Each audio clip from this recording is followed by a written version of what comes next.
Doesn't matter যে আমার ছবি হচ্ছে না হচ্ছে কি বৃত্তান্ত, বিকজ রোমের সঙ্গে আমার এত স্মৃতি জড়িয়ে, এবং সেই প্রত্যেকটা স্মৃতি বা অনেকটা স্মৃতি জড়িয়ে আমার বাবার সঙ্গে। আমি বাবার সঙ্গে ম্যাক্সিমাম এখানে সিনেমা দেখতে আসতাম, এবং আমরা এখানে সিনেমা দেখে সামনে ওয়েসিস বলে একটা রেস্টুরেন্ট ছিল, সেখানে আমরা খেতে যেতাম।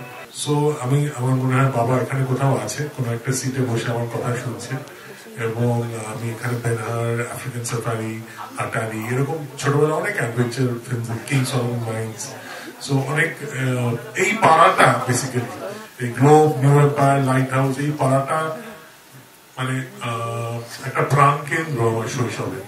সো আমি খুব খুব আপ্লুত এবং প্রচন্ড মানে আমি কি বলবো, আমি কৃতজ্ঞ সদনীপের কাছে যে আমার ছোটবেলার একটা বন্ধ হয়ে যাওয়া সিন্ধুক আমার খুঁজে দিল।